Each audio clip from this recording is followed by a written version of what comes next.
Let me paint a picture that may be fairly relatable for some of you. It's a nice warm weekend afternoon. You're driving down the highway, windows down, minding your own business, when out of nowhere, a supersonic trumpet passes you on the right at 130 miles an hour and nearly takes your front bumper off. And your first thought is, do those VQ engines ever blow up when people drive like that? I'm here to tell you, yes, they do, because today we have a very blown up VQ35HR out of a 2017 Infiniti Q50. And before you start to correct me on what engines came in what, this is out of a hybrid. The hybrid got a VQ35HR. Now, I'm not really sure how much power this exact engine makes because it is coupled with a hybrid electric assist engine and for a combined 360 horsepower, which is only 40 horsepower less than the Q50 Red Sport. So I think they probably run pretty strong. Will they do 130? Undoubtedly so. This one probably did it one too many times. It's pretty bad. That's a bearing. You're not supposed to... Nope, that's not supposed to happen. Now, I was really excited to get my hands on this core, but that excitement faded very quickly when I started looking at it once it came back to the shop. Because, like many of the cores I get out of late model engines, someone's been in here before. And the reason for that is that many cases, when these engines blow up, they lock up. And to have access to all of the torque converter bolts when you're replacing the engine, you have to get the engine to turn. So oftentimes you have to pull the lower pan, the upper pan, and partially dismantle the engine. And unfortunately, after looking at this a little closer, it's missing some pieces and likely some good stuff. But I assure you, there will still be malice in the combustion palace. This thing is blown up hard in every way possible. So hopefully it's still pretty fun for you all. Let's start out by looking at the inspection ports that have been installed. That's a rod hanging out of the block with a hole in the pan. And then if you look way back there, you'll see an exit on the other side. So you've got a way in and a way out. The other side is much better. It only has a hole in the oil pan.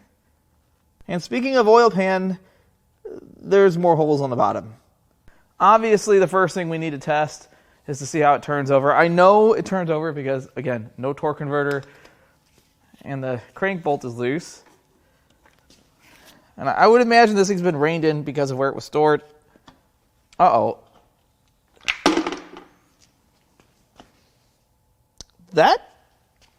Where's my prize? I heard it.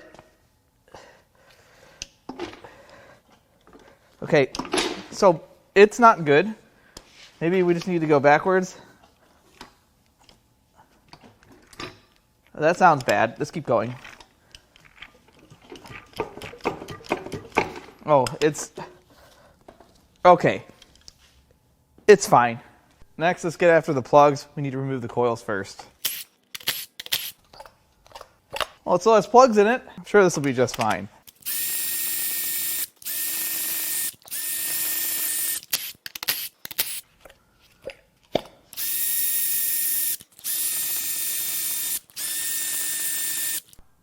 To my chagrin, while they are wet, the plugs are not smashed. I don't see any damaged tips or electrodes.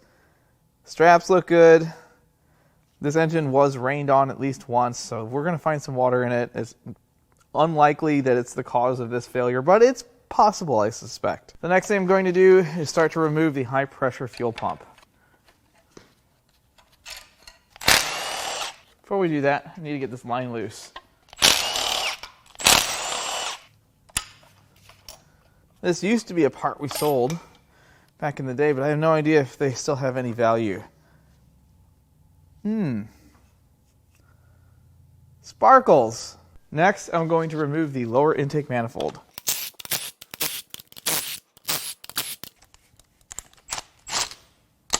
That's not right.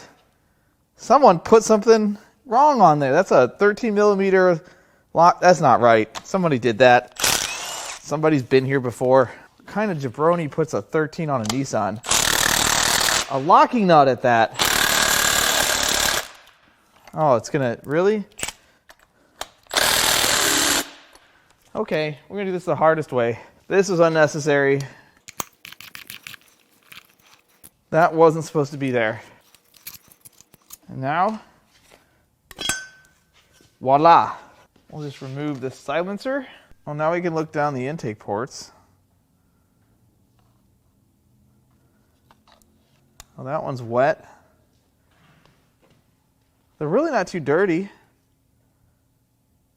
I mean, they're not super clean, but for a DI engine, they're not okay. That one's got some water in it.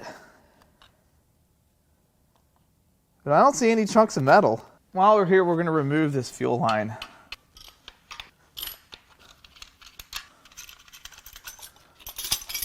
Next, we'll work on the left-hand valve cover.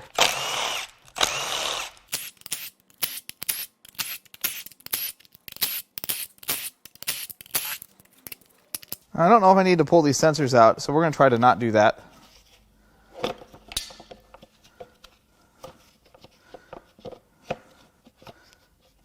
Okay, I have created a problem. Go back, go back, go back. All right.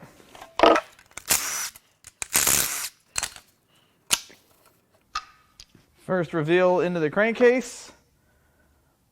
Ooh, it's clean.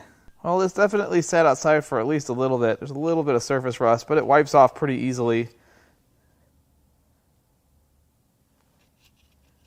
Everything looks really clean in here. I don't see piles of debris. I don't see a ton of sparkles, although there might be just a little bit there in that little crevasse. Next, the right-hand valve cover.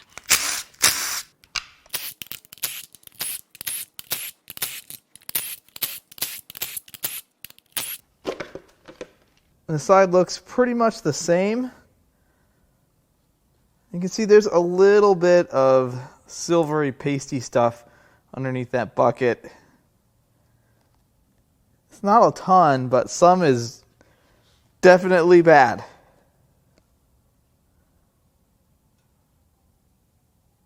Next, I'm going to pull these variable valve timing covers and solenoids all off in one piece. I think I could leave these on the timing cover when I remove it, but I would like to look now just because I want to take it apart. What's behind door number 1?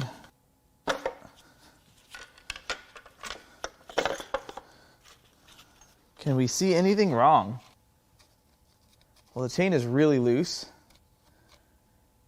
But outside of that, I don't see anything else wrong. Let's take the other side off.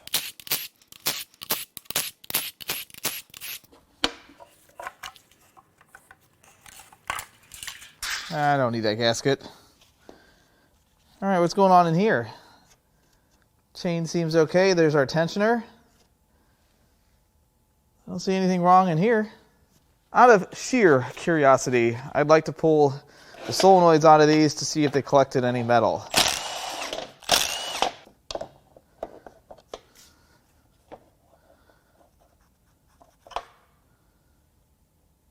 That one looks pretty clean.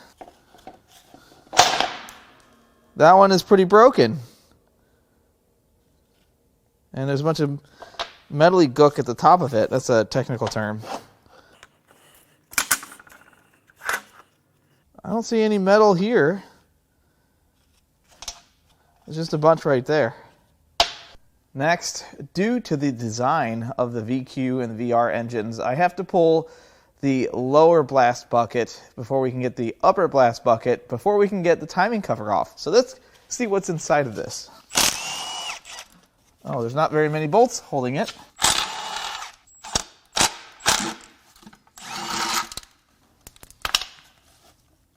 Oh boy, we've got goodies. So I'm going to go out on a limb here and say this might be the most blown up engine of 2024 thus far, just by this small sample platter here in the lower blast bucket or oil pan, because we have a totally annihilated rod cap. There's another part of an annihilated rod cap. That's piston. That's piston. There's a rod bearing. That's from someone being in here. There's a rod cap bolt. Look at the sheer volume of random chunks and components. And keep in mind, someone's been in here. There's a ring. There's a ring. There's a ring. Pick up the phone. There's a bolt. It's not a huge volume of stuff, but the wide array. Oh, wait, there's more. There's more. There's bolts. There's a huge array of engine components in here. It is absolutely wild. Let's rotate this a little bit. I'm scared to knock a bunch of junk out of it and up into the... Oh, hey, there's a chunk of engine. Oh, it's bad up here. That was an unnecessary step. So, yes, we are missing some components, and I think I can get the timing cover off without pulling the upper pan. Let's zip this off. And now it's time to remove a metric stone of 10mm bolts.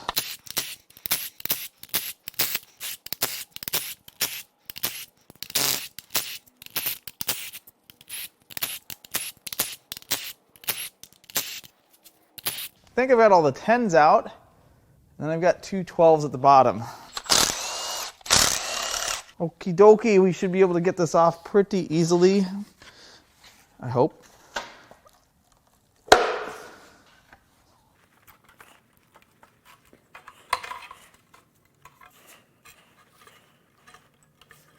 It's acting like there's still a bolt in the bottom. Yeah, it's still fighting me here. Let's take a peek. That bolt's already missing. This is just a tight fit. I bet I was supposed to have this lower pan off first, but we're not going to play those games. We might have to.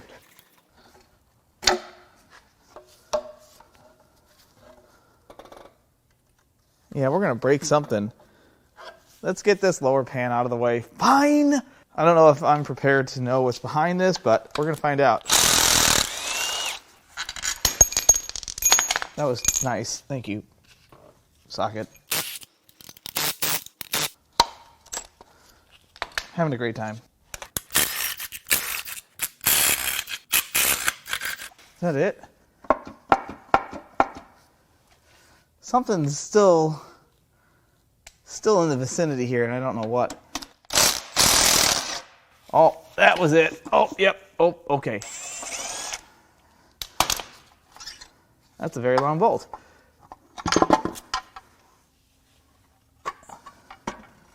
Oh. Okay. Oh. Oh, that's awesome. So here's a little preview of what we have going on in here. Obviously, someone's been in here. It has no main caps. And in the pan, we have parts of engine that aren't supposed to be in the oil pan. Wow. Look, I'm going to cut this hose, okay? It's going to be okay. No one's going to know. Now we can finally get this timing cover off. So the timing system looks pretty good. There is some sludge in here, but I don't really see anything too crazy. Oil pressure fed chain tensioner looks to be okay, not overextended. So the chain that was hanging was the oil pump chain. There's no oil pump with this engine. It did have one, I promise you. It's just not here to take apart because someone had to take this engine pretty far down to get it to turn over. At this point, with the chain still on it, I'm going to loosen the bolts that hold the cam gears to the cams because it will be much harder later.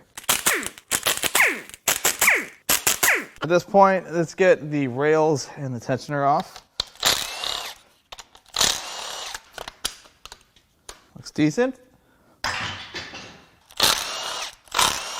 So this top rail, I don't know if you can see that, but there's a lot of bearing deposit on the top of that plastic there. This thing was a bearing mill for quite some time. The chain's even worn it into here. But the good news is all that'll clean up and you could totally reuse this thing. Okay then.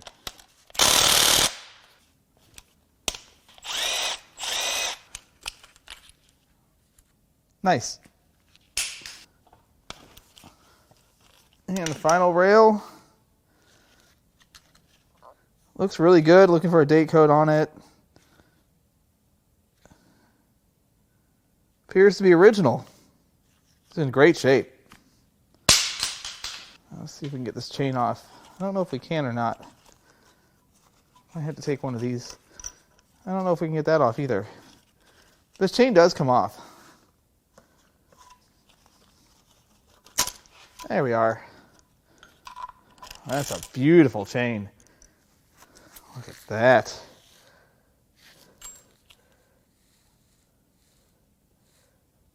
Elegant. All right, now I do need to get these off. I'm not quite sure how difficult that's going to be, but we're going to do it.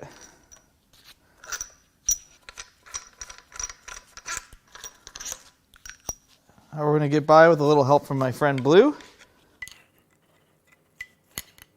I'm sure there's a better way to do this. But that's not what we're going to do.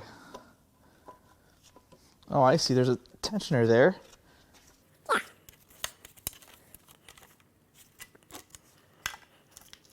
Oh boy, that is a load of metal.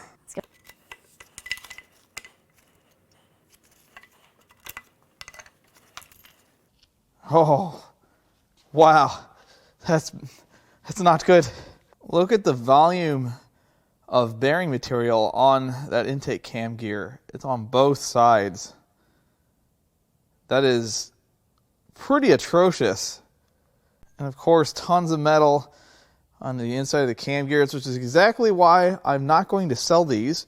Because if it's there, it's on the inside of these cam gears, since there's oil passages inside. So these are going straight to the bin. Now is the time of night where we pull my beloved water pump. Oh, hey, look. There's bearing foil in here. That's not supposed to be there. This thing looks great. There's no play. Bearing feels nice and tight. No corrosion, no signs of leaking. This is a fantastic water pump. Alley-oop. Next, we have a gaggle of 10mm bolts so we can remove the front timing cover. Rear timing cover.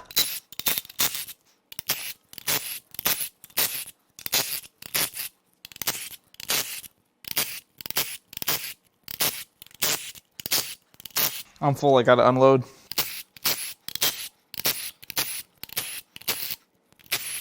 There's a chunk of metal right there.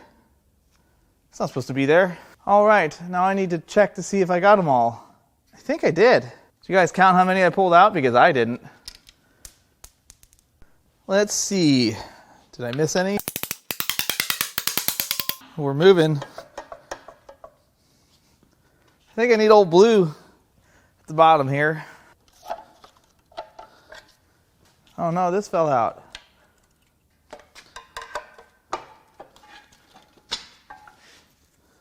And the rear front timing cover is off.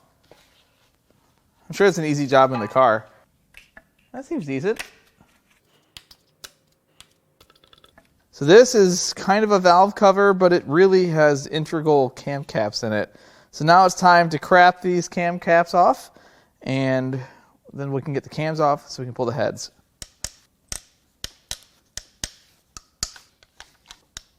That's actually not the cap, so we need to go here next.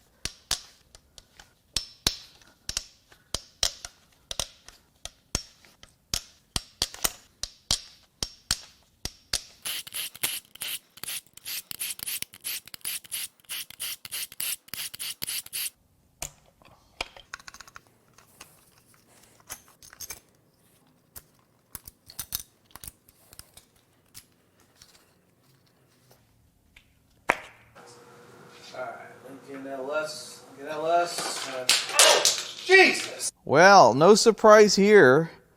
Plenty of damage to the journals, and there's bearing fragments.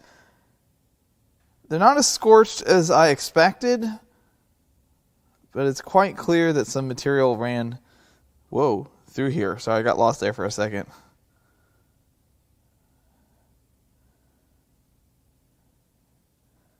And look at that. It's no good. And I did notice, if you go over here, there's a chunk of aluminum. That's not supposed to be there. A good bit of wear to the cam journals. The lobes look good, but look at that powdered bearing on there. Every single journal is like that. And the cam caps definitely show some wear as well.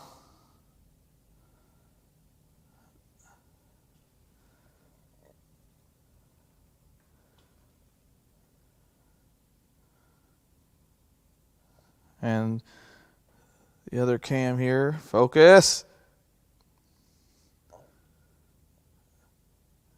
I don't think I want to sell these cams. That one is they're just too rough. Before I go pulling head bolts out, I need to remove this rear crossover. It appears that someone's been in here before to fix a coolant leak. I think that's a pretty common location of leaks. And instead of gaskets, they use just RTV. There's no gasket here. Nope, that's not right. I know there's gaskets that they make for this, and they're only, a couple bucks a piece at most. An orange RTV? Orange? Come on, I'm disappointed. Now it's time to crack the head bolts loose. These are 10mm hex-headed bolts. My least favorite fastener.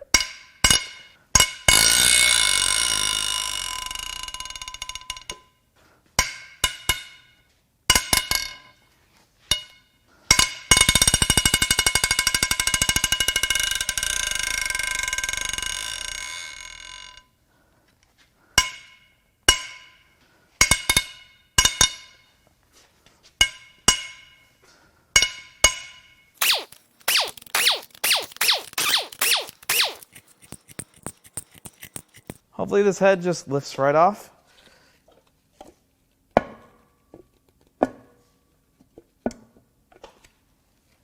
What have we here?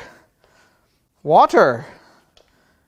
Bad stuff, lots of bad stuff. Well, we've got a beautiful head gasket. We have some aquariums in here. And also, someone hit this with a whiz wheel. Professional machinist. Don't do that. Not to head surfaces or block surfaces. So now we have to do our scientific test. That's what came out. I'm not kidding. I'm scared to hit number 2. I'm going to hold on to this. That's not connected to anything. I think that one's okay, maybe. Wow. I'm going to soak the water out of this, and we'll get a better look. So the bores definitely have stains from rust and water sitting in them. This one, I don't know if you can easily tell. I think it's a little rotated. One of these isn't right, and I think it's this last cylinder. There's definitely some vertical scratches in the bore, vertical wear. Someone's been in this engine before. I don't see a ton of damage to the pistons. Well, actually, if you look closely, there's an outline of a combustion chamber on that one. Let's go look at that cylinder head. So what's interesting is the finish on the head is nice. So maybe this went to a machine shop. But you can definitely tell right there, head was kissed by the piston. I don't see any valve damage. That doesn't mean they're good. And this is what fell out of the engine when I tested that first cylinder. It's a little noodly. Let's crap the other side off.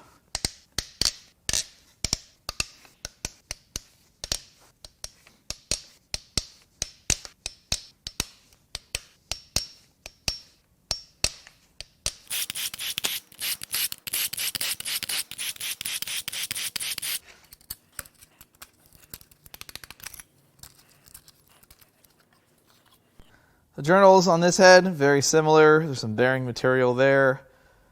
The smaller journals don't look too bad.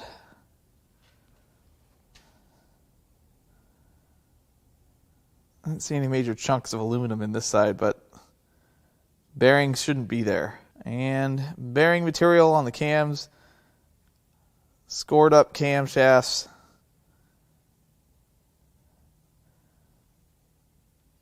The caps, pretty moderate wear. I wouldn't say they're destroyed, but they're certainly not great. Those look the best. Actually, I eat those words. That's not good.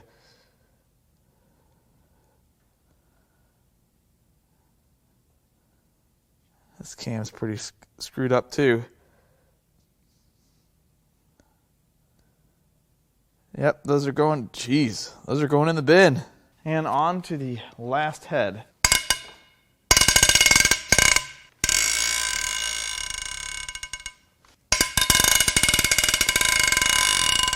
These are some of the loudest head bolts.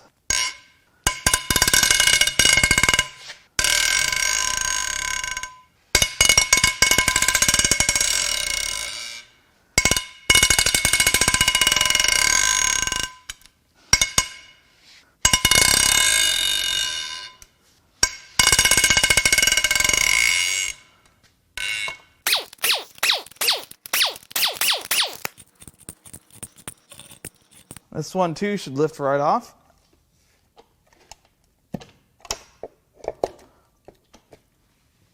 Oh, this one looks much worse.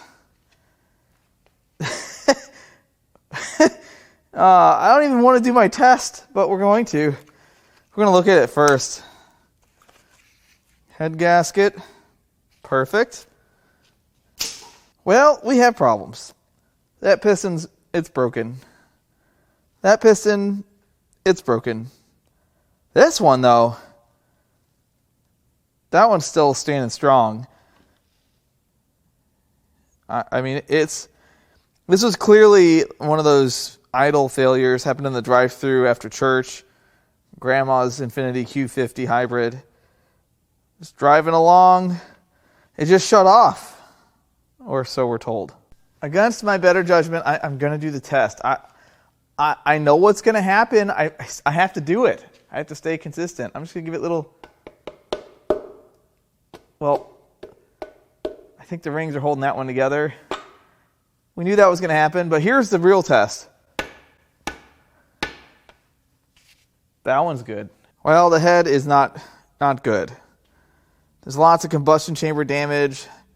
That exhaust valve, very bent. That one was hit by the piston, shards of metal, deep gouge between the two intake valves, and then perfect. But this is all bad. Not a head I would sell. I think you could service it. I don't believe it's going to be worth it. Now let's roll this thing over for the first time. Let's do the big reveal here. I'm curious to see what this looks like in here.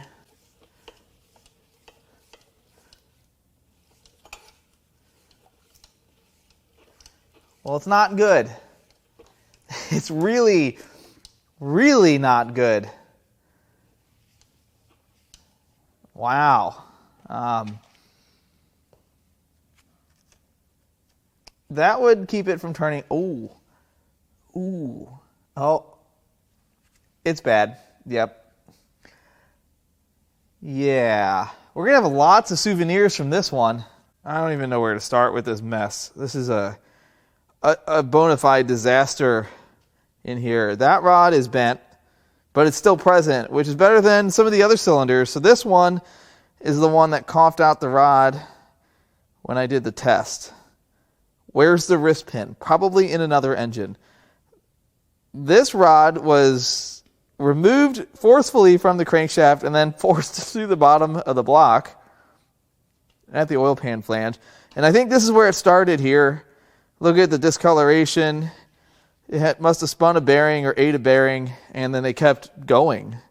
That piston, you're not supposed to see the skirt of the piston. There's a few small scratches on the inside of the block right there. It's bad.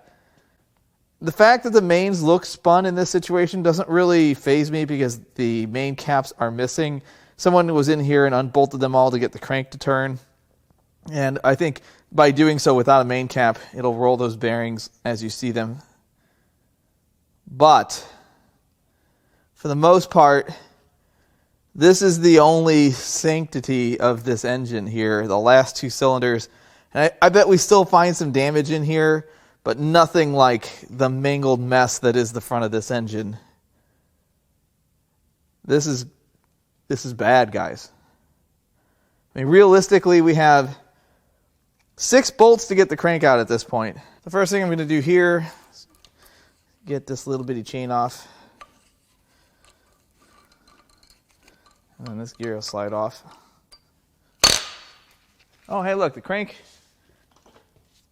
moves. Next, I'm going to try to turn this crank over counterclockwise so that I have access to this other bolt here. But we also have this to contend with. So maybe I have to go the other direction. As long as I still have access to these two, I should be okay. I have nothing to pry off of. Oh yeah, we're good.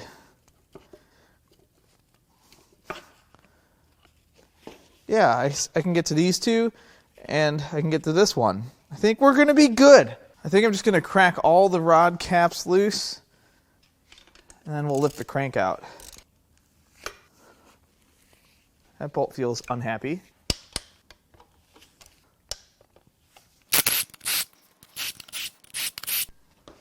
See if we can get this cap off. There's one. Yikes. These two shouldn't be a problem. Now we need to get this remain seal cover broken free here. I think that's going to end up coming out with the block, or with the crank. Although this is kind of in the way here. I wonder if I can just do bad stuff. Will you... What the... Could... What? Alright. It's going to be fine. Let's see if we can lift this crank out of here. I think we can.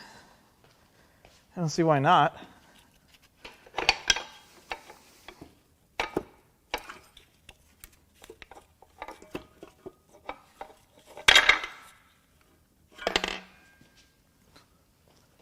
It's so much worse with the crank out. Wow. Well, that's... Wow. I am really impressed. This looks nice. This is a bloodbath in here. I mean, we've seen some blown up engines on this channel, but it has been a hot minute since we've seen this level of carnage. I'm not even mad that the main caps aren't here now. I was pretty perturbed when I first saw that, but now I'm glad I tore this thing down. And these are the only two that seemingly survived. Let's see if we can't push this one out.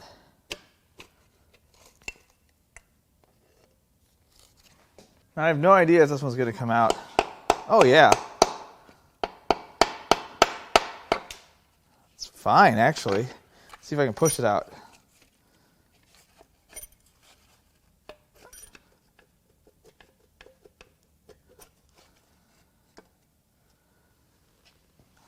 Oh, that's not good. All right, I don't know if this one's going to come out. I mean, I assume... Oh, the wrist pin's fine. Oh, yeah. Will it stay together? Sure did. I'm sure these will be just fine.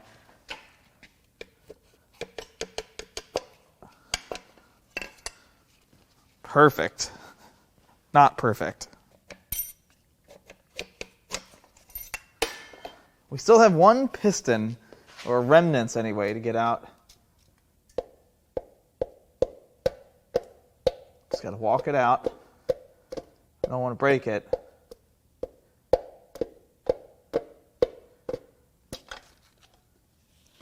Yeah, it's fine. Holy crap, look at the bores on that one. We are going to do this so out of order. Here are the remaining main bearings, and they are shredded. And these are what's here. There's obviously some that we're missing. And then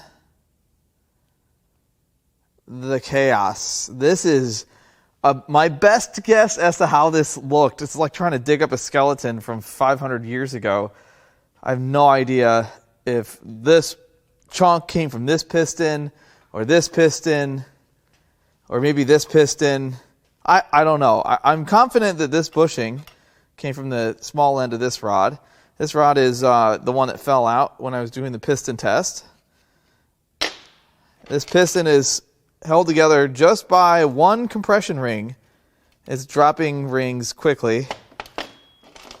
It is bad. And then found one random rod bearing in there. I'm going to assume it's from that one because it's the only one that looks like it's been unbolted. It's just a guess. These rod bearings, not good. You can see there's a lot of heat, a lot of impact marks here. The metal's been deformed. Piston has lots of wear on the skirt. Surprisingly, not too many bad marks on the actual piston itself. But next door neighbor, or across the street anyway, YIKES. I think these came from this. I don't know. Maybe not. Maybe that came from the other one. I don't know how to tell. This one is just broken everywhere. This one hit the head really hard. Look at how that rod is twisted.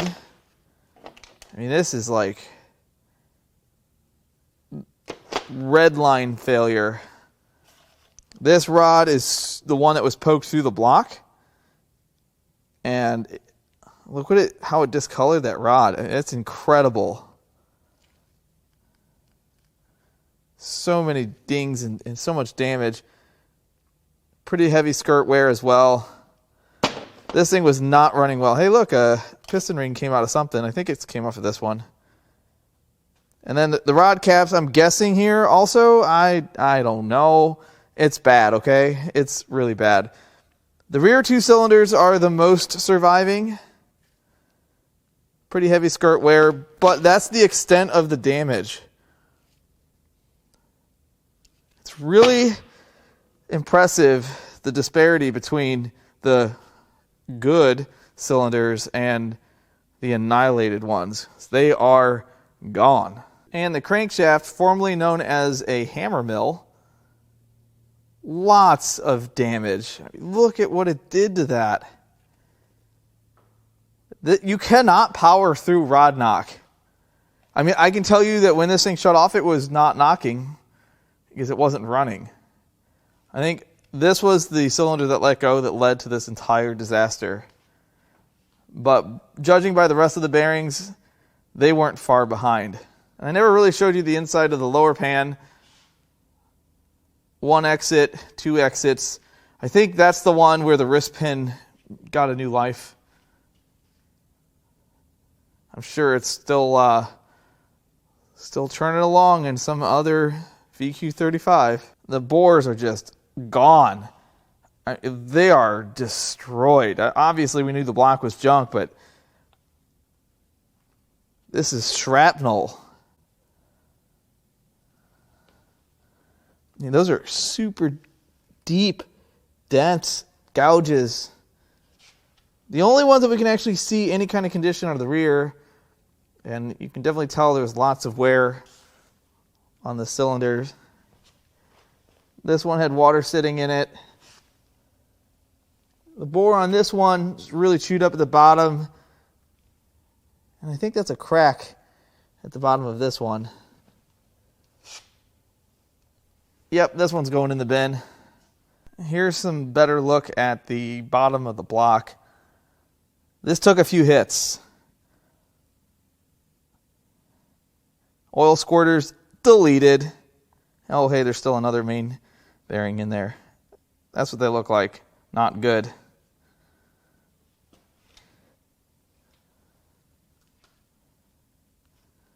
The noise this one made. I bet those cars have pretty good radios, though. They have to hear it over this thing hammering. So this is a pretty small oil filter. It's really hard to get this cut open, but every single pleat has a few chunks or more of metal in it. The filter did a pretty good job, but these filters are really small. Nissans have inherently small oil filters. I mean, this filter's on a 3.5 liter V6, and I think it's the same size on even the V8s. And you can also see that the oil has a lot of bearing material in it. It's that bearing infused 5W30. Terrible marketing. There's one thing left to do to take apart, and that is to pull the valves out of the cylinder head. To do that, I'm going to take an extension and a worn out socket and a small sledge. I'm going to hammer on the top of the valve, which knocks the keepers loose so I can slide the valve out of the head through the combustion side of the cylinder head. It's pretty dangerous. I would recommend you wear safety goggles. Be careful. You don't want to hit yourself in the hand. It does hurt.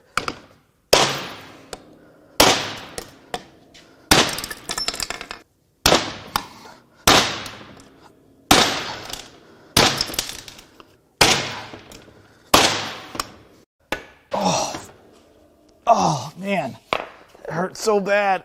Oh, that was too much. I should have stopped at the first cylinder. That's the only one that's got bent valves.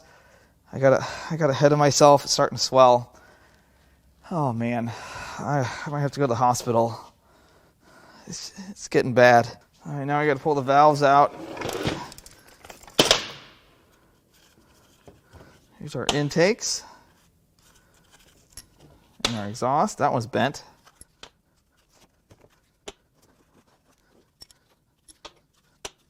That's good enough to tell. So they're not bent like a broken chain or a broken belt, but you can definitely tell this one is bent.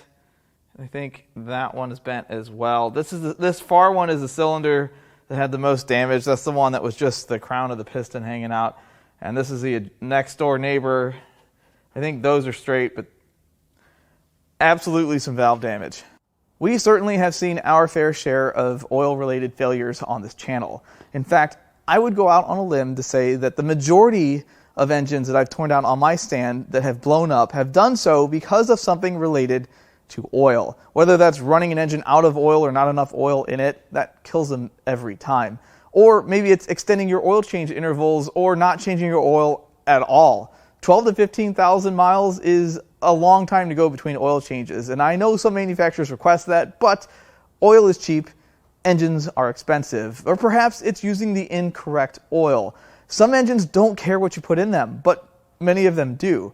So if you want to keep your engine running, and I don't like sounding preachy, and I think I say that in every video, all you have to do is check your oil on a regular basis, change your oil on a regular basis with the right stuff. You do those three things, you got a pretty good shot of your engine lasting. And in this case, this engine blew up hard. This thing was probably giving this driver all of the warning signs, both audible, you could probably hear that thing a mile away. It was probably smoking, it probably smelled bad, and obviously it didn't make the power it was supposed to. So I don't know whether this was going 50 miles an hour, 10 miles an hour, 130. That was just a joke in the intro. I don't think that all Q50 drivers drive that way.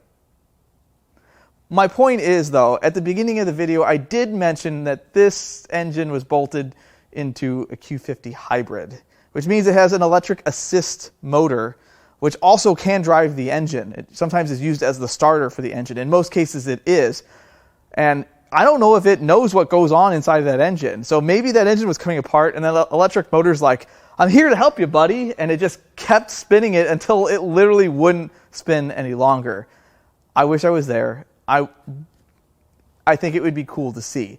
Either way, I think that we're going to see this more often in the future. Hybrids are becoming more and more popular, and it is in many cases an electric assist hybrid, and they don't always know what goes on under the hood.